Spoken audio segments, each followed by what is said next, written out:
Taxi union कल्याण समिति संपूर्ण भारत द्वारा राजधानी स्थित अंबेडकर ग्राउंड में अपनी मांगों को लेकर प्रदर्शन किया गया। टैक्सी यूनियन जिला भोपाल के संगठन मंत्री अजय खनोटिया ने कहा कि भोपाल शहर के टैक्सी, ऑटो और कैब संचालक कंपनियों से जुड़े ड्राइवर कठिन परिस्थितियों का सामना कर रहे हैं। डीजल पेट्रोल के रेट बढ़ गए हैं, लेकिन किराया यथावत है, जिसकी वजह से हमें भरण पोषण में दिक्कत का सामना करना पड़ रहा है।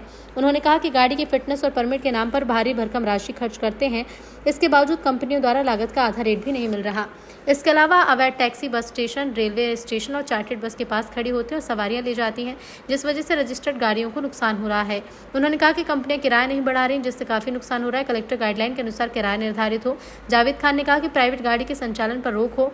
अवैध रूप से सड़क पर दौड़ रही गाड़ियों द्वारा आर्थिक रूप से नुकसान होता है, साथ ही तानाशाही करते हैं। टैक्सी यूनियन जिलाध्यक्ष अजय मिश्रा ने कहा कि किराए में वृद्धि नहीं की गई। पेट्रोल डीजल का किराया बढ़ रहा है, जिस वजह से ड्राइवर को काफी नुकसान हो रहा है। मेरा नाम जावेद खान है, भोपाल प्रभारी हूँ मैं टैक्सी यूनियन कल्याण समिति संपूर्ण भारत से। क्या है, पिछले कई वर्षों से हम शासन को, प्रशासन को, माननीय आरटीओ महोदय जी को हम इस बारे में अवगत करा चुके हैं कि प्राइवेट गाड़ियों का संचालन ओला, उबेर, रैपिडो धड़ल्ले से करा रही है। और इस बारे में माननीय आरटीओ महोदय जी ने इन लोगों को वार्निंग भी दी है। लेकिन ऐसी क्या वजह है कि शासन प्रशासन को भी ये पेन के ले रहे हैं या उनकी बातों का अवहेलना कर रहे हैं ओला, उबेर, रैपिडो कंपनी? क्योंकि प्राइवेट गाड़ियों के संचालन से कोई भी जनहानि होती है तो उसकी गारंटर कौन है? शासन प्रशासन है। अभी एक घटना ऐसी हुई है कि हमारे एक बंदे को प्राइवेट वाहन में बुक करके झालावाड़ में मर्डर कर दिया गया उसका। तो इसकी जवाबदार जिम्मेदार कौन है? और आने वाले टाइम में अगर हमारी सुनवाई नहीं होती है तो हम टैक्सी यूनियन कल्याण समिति संपूर्ण भारत और पूरे भोपाल के ड्राइवर और सारथी भाई उग्र आंदोलन करेंगे। और उसकी समस्त जिम्मेदारी शासन की, प्रशासन की, माननीय आरटीओ महोदय जी की होगी, क्योंकि उन्होंने लिखित में आज तक के हमको किसी भी चीज़ से लिखित में दिया नहीं कि आपकी गाड़ी है, प्राइवेट गाड़ी का जो संचालन हो रहा है वो बंद होगा। और हम हो सकता है डीवी मॉल पे या सीएम हाउस का घेराव करने के लिए भी हम मजबूर होंगे, विमस्त होंगे। ठीक ठीक, जय हिंद। बहुत बोलें, क्या है मांग आप लोगों की? जी, हमारी जो मुख्य मांगे हैं वो इन कंपनियों से है। ये कंपनी जिस हिसाब से ईंधन के रेट बढ़ रहे हैं, सीएनजी के रेट बढ़ रहे हैं और महंगाई बढ़ रही है, आप देख रहे हैं कि घर को चलाना भी मुश्किल हो रहा है। लेकिन ये कंपनी हमारा किराया नहीं बढ़ा रही हैं। ये कंपनियां बेलगाम चल रही हैं क्योंकि इनके ऊपर शासन प्रशासन की कोई लगाम नहीं है।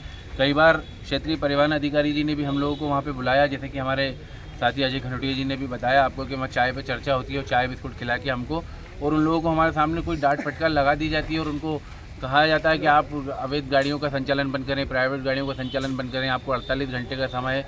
और उस बात को 6-6 महीने बीत जाते हैं, लेकिन किसी तरह का कोई बाद में एक्शन नहीं लिया जाता है, जिसकी वजह से बहुत ज़्यादा परेशानी आ रही हैं। जो हमारा कलेक्टर गाइडलाइन के हिसाब से जो रेट हैं एक टैक्सी के, हम चाहते हैं वो रेट लागू किए जाए, वो रेट हम लोग को दिए जाएँ।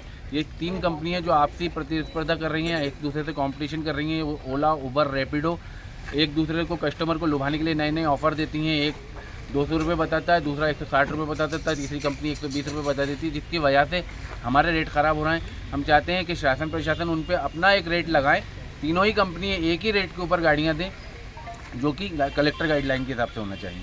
ठीक ठीक। मेरा रिपोर्टर महोदय आपसे एक निवेदन ये है कि आप वहाँ पर भी दिखाइए कितनी गाड़ियाँ यहाँ पर खड़ी हुई हैं। ले लिया फोटो जी, क्योंकि अगर यही गाड़ियाँ अगर सड़कों पर आ जाएंगी तो कितनी बड़ी असुविधा लोगों को हो सकती है। जी ठीक ठीक। अपना परिचय देते हुए अपनी मांगों बताइए, क्या है आपकी? मेरा नाम अजय खनोटिया है, मैं जिला संगठन मंत्री टैक्सी यूनियन कल्याण समिति से हूँ। हमारी जो प्रमुख मांगे ये है कि जिस तरीके से अवैध गाड़ियाँ जो कि सफ़ेद पट्टियाँ हैं, बस स्टैंड, रेलवे स्टेशन और चार्टर्ड बस के आसपास खड़ी होती हैं और ये इंदौर और भोपाल की जो सवारियाँ भरती हैं, इससे हमारे जो पीली पट्टी जो रजिस्टर्ड गाड़ियाँ हैं उन लोगों को बहुत भारी नुकसान हो रहा है। ये लोग वन वे में वहाँ पर गाड़ी लेकर के जाते हैं और दोनों साइड का पैसा जो है ये लोग दलाल पैसे कमाता है और जो प्राइवेट गाड़ी वाले हैं वो पैसे कमा रहे हैं। जी, आपने इसका आरटीओ से विरोध नहीं किया कि अवैध है यहाँ? आरटीओ से हम लोगों ने कई बार विरोध किया, कई बार उन्होंने हमें टेबल पे चर्चा के लिए बुलाया, नफीस भाई को बुलाया, पूरी यूनियन को बुलाया, चाय पे चर्चा होती है, बिस्किट खिलाते, लेकिन वहीं के वहीं जो है मामले को शांत कर दिया जाता है। ओला, उबर और रैपिडो के अधिकारी भी वहाँ मौजूद होते हैं, हम अपनी समस्याओं को वहाँ पर रखते हैं, लेकिन इसका कोई निराकरण नहीं निकलता। जो अवैध टैक्सी है कितने वर्षों से चल रही है, संख्या कितनी होगी करीब करीब यहाँ भोपाल में बस स्टैंड के पास? अवैध टैक्सियों की अगर बात की जाए, पहली बात तो यह है कि इसका संचालन पूरी तरीके से सरकार को बंद करना चाहिए। मैं पूछना चाहता हूं, जब आरटीओ और आरटीओ के अधिकारी को लोगों को यहाँ पर हम लोगों के टैक्स के द्वारा सैलरी इनको मिलती है, तो क्या ये लोग एसी की हवा खाने के लिए बैठे हुए हैं क्या? इन लोगों को सड़कों पर आकर ये चेक क्यों नहीं करते कि किसका रजिस्ट्रेशन और किसका रजिस्ट्रेशन नहीं है? जी जी जी। तो ये इनकी संख्या अभी पता नहीं कितनी है। संख्या इनकी लगभग मेरे हिसाब से 1000 के आसपास संख्या है, जो कि सफ़ेद पट्टियों में निर्धारित चल रही हैं। और हम लोग जो है कम से कम साल भर का 40 से 50 हज़ार रुपये भरने के बाद भी मुनाफा नहीं कमा पाते, जो ये सफ़ेद पट्टियों वाले कमा के लेके जाते हैं। आपने क्या ओला उबर कंपनियों से भी ये शिकायत की और उनका क्या आश्वासन मिला? ओला उबर और रैपिडो जो ये कंपनियां हैं, ये सरासर जो है शोषणकारी नीतियां अपना रही हैं।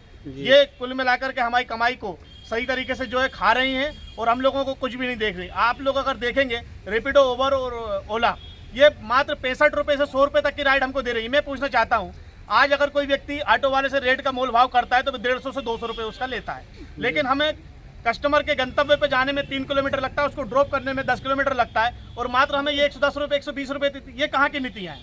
जी अच्छा, आपने परिवहन मंत्री से भी शिकायत की इसकी, या मिलेंगे उनको ज्ञापन देंगे? परिवहन मंत्री को भी हम इससे पहले भी ज्ञापन दे चुके हैं, उनके पीएस से भी डिस्कस हो चुका है, सारी बातें हो चुकी। निरंतर 3 से 4 वर्षों से हम लोग संघर्ष कर रहे हैं, लेकिन हमारा जो संघर्ष लगता है कि कहीं ना कहीं शून्य हो रहा है। अब हम लोगों को आने वाले समय में एक उग्र प्रदर्शन करना पड़ेगा, जिसकी समस्त जवाबदारी जो है शासन और प्रशासन की ही होगी। ठीक ठीक ठीक, ये ना हाँ बोलिएगा सर। मैं विपिन मिश्रा, टैक्सी यूनियन से भोपाल जिला अध्यक्ष। अब जो निजी कंपनियां ये पूरी ओला उबर रैपिडो, इनका जो पारा है बिल्कुल सर से ऊपर चला गया है। इतना ज़्यादा इनने रेट कम आपसी कंपटीशन में कम करते जा रहे हैं, और पेट्रोल डीजल के रेट और मेंटेनेंस बढ़ते जा रहा है। सारथी भाई ये जितने भी ड्राइवर है, चालक है, किन्हीं के पास बचत नाम के लिए भी नहीं आ रही। जितना कमा रहे हैं उतना ही गाड़ी में लगा रहे हैं, और ये आपसी कंपटीशन में सबका शोषण, मतलब हमारा रेट कम से कम करते जा रहे हैं। तो हमारी सभी से यही मांग है कि आने वाली महंगाई को देखते हुए अपना रेट कम से कम इतना रखें कि एक सारथी भाई अपना घर का पालन पोषण कर सकें। और इसी के लिए हम जो भी संवैधानिक कार्रवाई होगी हम हमेशा करते रहेंगे। और अगर अभी 15 दिन के अंदर किसी भी प्रशासन ने अपनी हमारी मांगें नहीं सुनी और आगे इनके कंपनियों के खिलाफ कुछ एक्शन नहीं लिया, तो हम इसके लिए आंदोलन करेंगे, और हो सकेगा तो हड़ताल भी करेंगे, चक्का जाम करेंगे। और इसकी पूरी जवाबदारी प्रशासन की होगी, क्योंकि वो हमारी सुनवाई नहीं कर रहे। हमने बहुत बार लेटर दे दिया, आरटीओ महोदय को दे दिया, सबको दे दिया, पर कोई सुनवाई नहीं होती। बस कुछ दिन आश्वासन देके टाल दिया जाता है। ठीक ठीक।